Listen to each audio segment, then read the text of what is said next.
Juga pemikiran takfir banyak di tanah air kita. Contohnya pemikiran takfir. Ada namanya kelompok Islam Jamaah. 200 meter Islam Jamaah ya. 300 meter Islam Jamaah. Mereka punya imam dibayat. Kalau nggak dibayat, maka yang tidak bayat imamnya berarti apa? Kafir. Yang keluar dari jamaahnya dianggap murtad. Saya ketemu dengan orang-orang murtad dari Islam Jamaah banyak. Ngobrol dengan mereka. Benar-benar mereka dikafirkan. Meskipun mereka tidak pernah menumpahkan darahnya, karena mereka takut juga ya. Tapi secara keyakinan ini orang-orang yang keluar dari kelompok kami apa?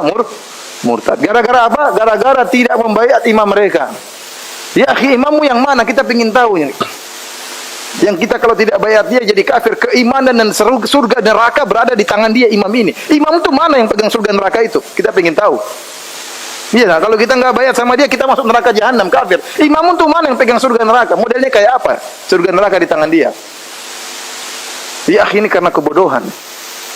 Dalil hadis, ya, man mata walaysa ala unuqihi bay'ah famata famitatan jahiliyah. Barang siapa yang meninggal tidak punya bayat, mati jahiliyah. Dipahami mati jahiliyah, mati kafir. Ini siapa yang bilang seperti ini? Seluruh syurahul hadis para ulama menjelaskan maksudnya mati jahiliyah bukan kafir maksudnya, tapi mati sebagaimana orang jahiliyah yang mereka tidak punya pemimpin. Bukan berarti mati kafir. Kesyirikan apa yang dia lakukan? Saya kemudian tidak berbayat sama imam kamu, saya kafir. Ya, teman-teman kafir, seluruh kafir Indonesia ini berapa ratus juta orang. Kamu anggotanya 1 juta, tapi 190 jutanya kafir semua. Ya, akhi, surga itu luas. Surga itu apa? Luas ya. Kenapa semuanya harus kafir? Subhanallah. Tapi para hadirin yang Allah Subhanahu wa taala, sehingga apa? Kita dapati tatkala orang masuk di masjidnya dipel.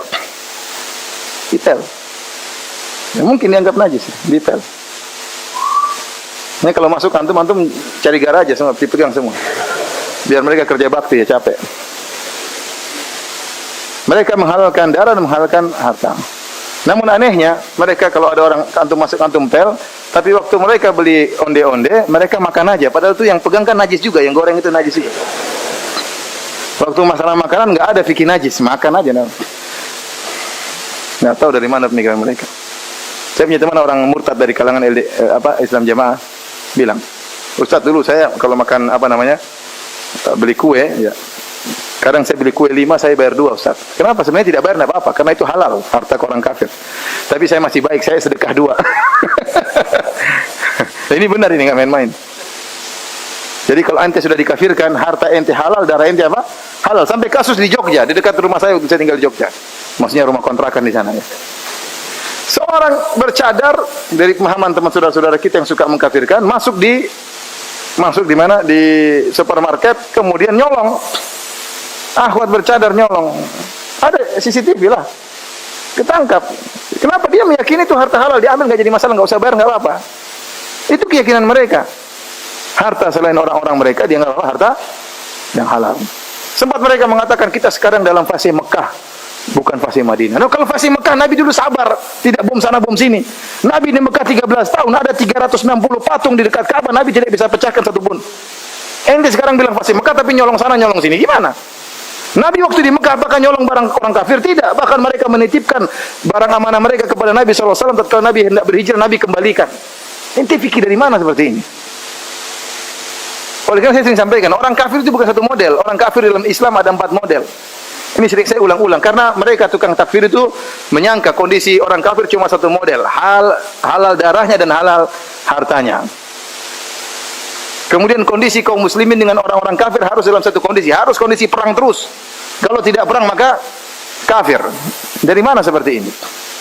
Rasulullah SAW ya, tatkala datang ke Madinah, tinggal di kota Madinah. Datang kota Madinah, ada Yahudi nggak tinggal di kota Madinah? Ada, dengan 3 sukunya, Bani Qainuqa, Bani Nadir, kemudian Bani Quraidah, tinggal di kota Madinah. Rasulullah SAW tatkala datang tidak menyerang orang-orang Yahudi, bahkan buat perjanjian namanya Piagam Madinah atau Watiqatul Madinah. Di antara isi perjanjian tersebut, kalau ada musuh dari luar, kita bareng-bareng kerjasama ngelawan musuh tersebut. Paham? Kenapa? Karena orang-orang musyrikin Arab hendak membunuh Nabi SAW. Maka Nabi buat perjanjian dengan orang kafir yang ada setempat, dalam rangka untuk menyerang apa? Orang kafir yang datang dari luar. Oleh karena kondisinya tidak seperti yang kita bayangkan, harus perang terus, orang kafir harus halal darahnya terus.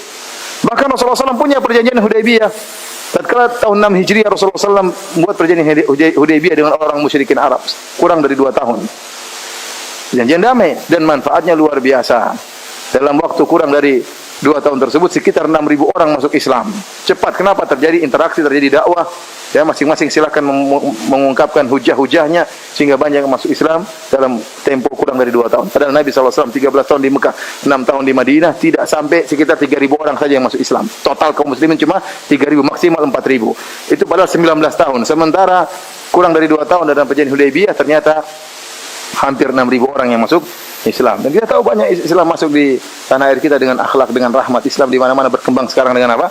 Dengan akhlak, dengan ajaran Nabi SAW yang penuh dengan rahmat.